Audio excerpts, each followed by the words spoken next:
Hello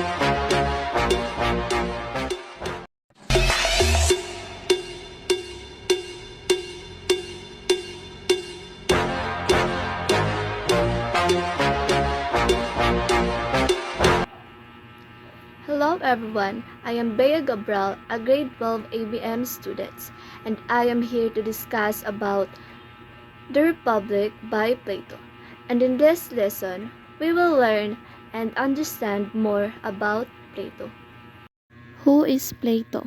Plato was an ancient Greek philosopher of the classical period who is considered a foundational thinker in Western philosophy and an innovator of the written dialogue and dialect forms. He raised problems for what became all the major areas of both theoretical philosophy and practical philosophy, and was the founder of the Platonic Academy, a philosophical school in Athens where Plato taught the doctrines that would later become known as Platonism. Plato is one of the three famous Athenian philosophers, students of Socrates and teacher of Aristotle. Plato is the most vague of the classical thinkers. His theories were much innovative for his time. Plato introduced a new political system where philosophers, as the holders of real truth and knowledge, would rule. An opponent of democracy, Plato thinks that ruling a state must not be based on persuasion but on wisdom, giving his theories a metaphysical aspects. Plato believed that two parallel worlds exist, the real world and the world we live in, which is a reflection of the real.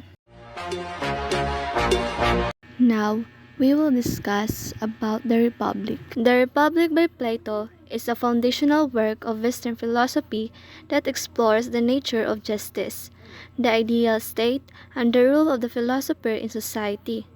The dialogue, written around 375 before Christ, features Socrates as the main character, engaging in discussions with various Athenian citizens and foreigners about the meaning of justice and its implication for both individuals and society. Justice means minding one's own business and not meddling with other men's concerns. So this quote highlights Plato's concept of a just society, where individuals fulfill their natural roles and contribute to the common good without interfering with others. And second, the greatest wealth is to live content with little. This quote reflects Plato's emphasis on moderation and simplicity. He believed that the true happiness comes from inner contentment and self-sufficiency, not from material position. Plato the Republic is one of the most important philosophical and political books ever written. Instead of a traditional novel with a plot and characteristics, it is a set of Socratic dialogues in which the Socratic method is used to explore deep questions about justice, society, and the nature of reality. Socrates, who is the main character in the story, is talking with his friends after a religious gathering. In this deep conversation, the question, "What is justice?" is asked. This conversation is at the heart of the show, and it sets the stage for a lively debate that goes into philosophy, politics, education, and psychology. The first argument they break down is Thrasymachus' claim that justice is the advantage of stronger. Socrates and his friends say that justice can't be based on who is stronger. Instead, it must be based on a basic facts about what's good for people and for society as a whole. Then, one of Socrates' friends, Glaucon, makes a dare. He tells the story of the Ring of Gyges, which is a magical item that makes the person who wears it invisible. Glaucon says that no one would act rightly if they didn't have to worry about getting caught. Socrates talks about the idea of justice not just as a social contract but also as a trait that is good in and of itself. Socrates draws his idea of a perfect society to show how he feels. He imagines a society with different classes with philosopher kings called guardians at the top. The auxiliaries, who are warriors, come next. At the bottom are the producers, who are in charge of work and production. Each class has a job that fits its members' skills and personalities. This makes sure that society works well. Socrates says that in this kind of society, justice means that everyone does their job without getting in other people's way. Socrates then gets into how these guardians should be taught.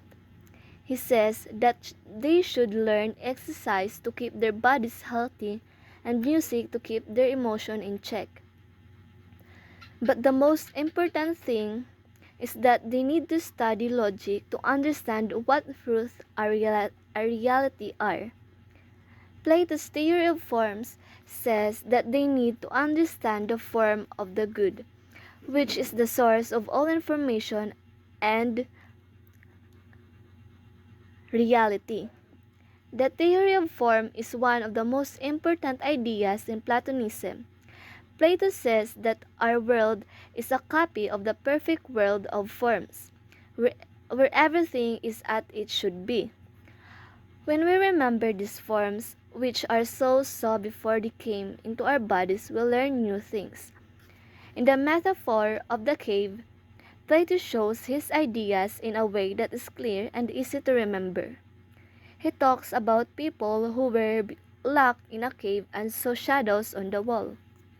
They thought these shadows were real. When one prisoner gets out and sees the outside world, he understands how things really are.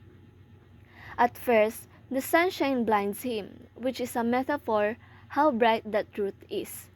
But when he goes back to the cave to free others, he is laughed at and turned away, showing how hard it is to reach spiritual enlightenment. The Republic ends without a clear answer to the question it started with, but the search for the answer has led to talks about a lot of other ideas. The book shows how the pursuit of knowledge, the need for philosophical thinking, the role of education, the structure of society, and the idea of justice are all important to human well-being. The thing that keeps people coming back to the Republic is that it challenges them. It makes us think about what we think justice is and what the perfect society would be like. It also makes us think about how we as people and as a society can work towards these ideals. Even though the Republic was written a long ago, its ideas are still relevant today. This makes it a timeless look at human nature and how societies work. The Republic has had a profound impact on Western philosophy and has been widely studied and discussed for over 2 millennia. Its ideas and concepts have influenced the development of political theory, ethics, and metaphysics, and have shaped the intellectual tradition of the West. Its historical context, offering enduring insight into the human condition and the pursuit of justice. Its ideas about the nature of the soul, the ideal society, the role of education, and the power of art continue to resonate with the readers today, inspiring ongoing dialogue and debate about the fundamental questions of human existence. In essence, the Republic is not just a treatise on politics or a philosophical inquiry into justice. It's a comprehensive exploration of the human experience, offering a framework for understanding the complexities of individual lives, the nature of society, and the search for meaning and purpose. To understand much better, let's explore justice and the ideal society in Plato's Republic. Plato's Republic, a seminal work of Western philosophy, delves into the complexities of justice, virtue, and the ideal society. It transcends a mere political treatise, offering a holistic perspective that encompasses philosophical, political, and social dimension, leaving a lasting impact on our understanding of these fundamental concepts. At the core of the Republic lies the pursuit of justice. Plato argues that justice is not simply a matter of fairness or legal codes, but rather the foundation of a well-ordered society and individual well-being. He proposes a utopian state, divided into three classes, each fulfilling a specific role to achieve harmony. The guardians, the ruling class embodying wisdom and reason. Second, the auxiliaries, the warrior class characterized by courage and spirit. And third, the producers, the working class embodying temperance and moderation. This hierarchical structures ensures that each individual contributes to the collective good, fostering a society where justice prevails. Plato's concept of justice extends beyond the societal level, encompassing individual virtue. He posits that each person cultivates specific virtues to achieve a just and fulfilling life. Wisdom, the virtue of the guardians, represent knowledge and understanding. Courage, the virtue of the auxiliaries, embodies bravery and resilience. Temperance, the virtue of the producers, emphasizes self-control and moderation.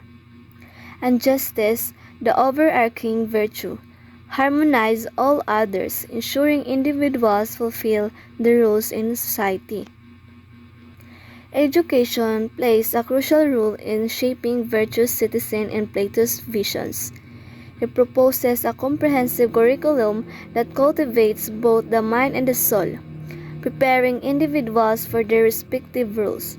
This education encompasses gymnastics to develop physical strength and discipline, music to cultivate harmony and beauty and dialectic, philosophical inquiry to develop critical thinking and understanding through this multifaceted approach. Plato believes individuals can achieve true enlightenment and contribute to a just and harmonious society. The Republic famously includes the allegory of the cave, a powerful metaphor for the human condition and the pursuit of knowledge. It illustrates the limitation of our perception and the importance of enlightenment through reasons and philosophy. The allegory highlights the journey from ignorance to understanding, emphasizing the role of education and critical thinking in achieving true knowledge and escaping the continuance of our limited perspective. Despite its enduring influence, the Republic has faced criticism for its utopian ideals and hierarchical structures. Some argued that its regard class system and emphasis on philosopher kings are impractical and potentially oppressive.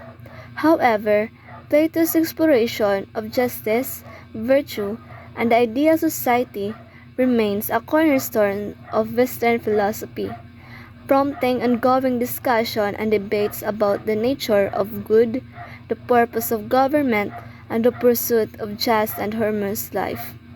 In conclusion, Plato's Republic offers a comprehensive and enduring perspective of justice, virtue, and the ideal society. Through its exploration of philosophical principles, political structures, and social dynamics, it continues to inspire and provoke debate centuries later. Its enduring relevance lies in its timeless questions about the nature of good, the purpose of government, and the pursuit of a just and harmonious life, making it a vital text for understanding the complexities of human society and the pursuit of a better world.